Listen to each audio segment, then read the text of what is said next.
Ferrari has been lying to you.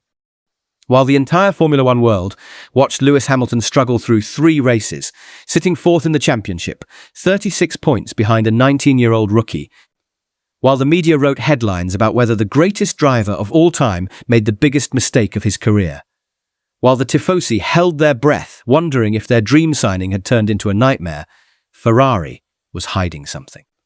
Something they have been developing in secret since February. Something that could not be revealed until the FIA vote on April 20th changed the rules. And something that is about to be unleashed in Miami in 10 days. This is not speculation. This is not hopeful fan theory.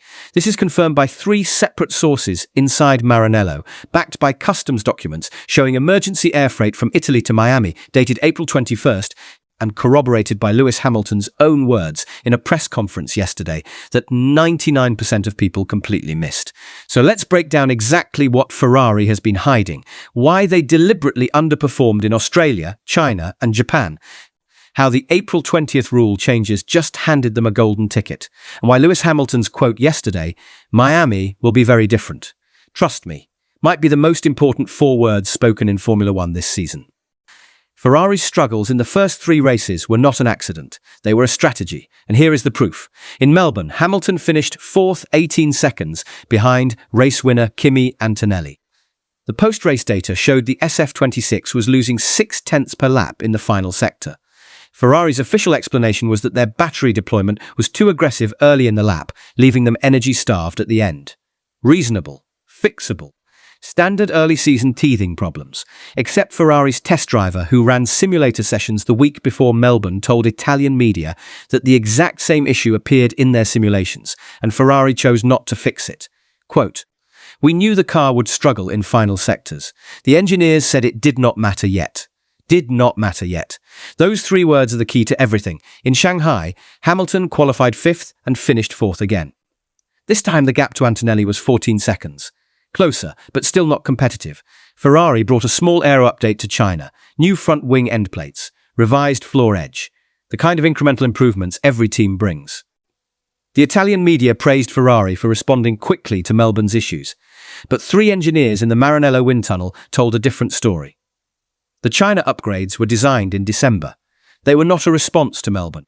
They were planned months in advance as placeholder parts. Parts designed to be replaced. Japan was where the cracks in Ferrari's story became obvious to anyone paying attention. Hamilton qualified 4th again. He finished 4th again.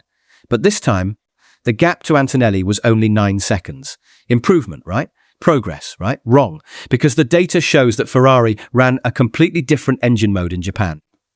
They turned down the combustion power output by roughly 20 horsepower to protect the power unit. Lewis Hamilton himself confirmed this in the post-race interview. Quote, "We are managing some things on the power unit side. It is a compromise we have to accept for now." For now. There is that phrase again. For now. Why would Ferrari, a factory team with unlimited resources, accept a 20 horsepower deficit for now, unless they knew something was coming later that would make it irrelevant? Here is what was coming later. The FIA vote on April 20th. The vote that changed 3 critical regulations for the Miami Grand Prix. Fix number 1, super clipping power boost that raises energy harvesting from 250 kilowatts to 350 kilowatts while the throttle is open. Fix number 2, active aero freedom in qualifying, allowing drivers to use straight mode whenever they want instead of only in FIA zones. Fix number 4, software complexity cleanup that strips out the energy management algorithms that were favoring teams with the best software engineers. 3 fixes. All 3 benefit Ferrari more than any other team on the grid. And Ferrari knew they were coming. How did they know? Because Frédéric Vasseur, Ferrari team principal, has been in constant communication with the FIA Technical Working Group since the Suzuka crash on April 6th. He was one of 11 team representatives at the emergency meeting in London on April 9th. He knew which fixes were being proposed. He knew which ones had majority support, and he built Ferrari's entire Miami upgrade package around the assumption those fixes would pass. The customs documents are the smoking gun. On April 21st, one day after the vote, Ferrari air freighted 6 crates from Maranello to Miami International Airport. Declared contents, prototype aerodynamic components, and electrical system hardware. The weight of those crates, 470 kilograms. That is not a small update. That is a completely different car. 3 sources inside Ferrari confirmed what those crates contain. A new rear wing assembly designed specifically for the active aero freedom rules. Under the old regulations, teams had to design rear wings that worked well in both high downforce mode and low drag mode because drivers could only switch in designated zones. Under the new rules, drivers can switch whenever they want, which means Ferrari designed a rear wing that is terrible in high downforce mode but unbeatable in low drag mode. Because in Miami, with 19 straights and only 11 real corners, you spend 70% of the lap in low drag mode. Ferrari just optimized for 70% of the lap and accepted being slow for 30%. That is a performance gain worth 0.4 per lap. The electrical system hardware is even more important.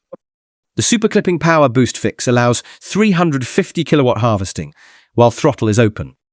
But the hardware that controls that harvesting, the motor generator unit, and the battery cooling system, was not designed for sustained 350 kilowatt regeneration. Most teams will need weeks to develop upgraded hardware that can handle the thermal load. Ferrari has been developing it since March, because they knew the fix was coming. The new MGU and cooling system arrived in Miami yesterday. It will be installed tonight, and it will give Ferrari the most efficient energy deployment system on the grid starting Friday practice. But the real weapon is something nobody outside Maranello knows about yet. Ferrari has developed a secondary energy storage system that uses supercapacitors instead of traditional lithium-ion batteries for short-duration, high-power bursts. Supercapacitors can charge and discharge 100 times faster than batteries. In practical terms, that means Ferrari can harvest energy under braking and deploy it on corner exit with almost zero lag. The battery is still there for sustained power delivery on straights, but the supercapacitor handles the transient spikes that kill efficiency in traditional systems. This is not illegal. The regulations do not specify what type of energy storage you must use. They only specify total energy limits per lap. Ferrari found a loophole and spent 4 months developing the technology to exploit it. Lewis Hamilton knows all of this. In yesterday's press conference, he was asked if Miami would be better for Ferrari. His answer: Miami will be very different. Trust me. I think people will be surprised by what we bring. And I am not just talking about small updates.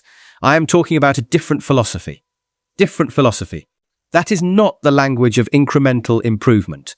That is the language of a team that has been hiding their true pace and is about to reveal it. The Tifosi do not know this yet. The media do not know this yet. Most of the paddock do not know this yet.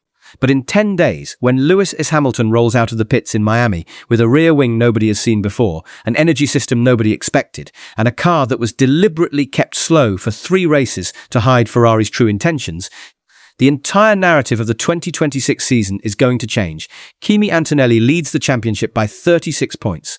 He has won 3 races in a row. He looks unbeatable, but he has never faced Lewis Hamilton in a competitive Ferrari. And starting in Miami, for the first time this season, that Ferrari is going to be competitive. Subscribe, turn on notifications, because the next 10 days are going to rewrite everything you thought you knew about this championship. And I will be covering every single detail as it unfolds. Miami is not just another race. It is the beginning of Lewis Hamilton's revenge tour. And Ferrari has been planning it since the day he signed the contract.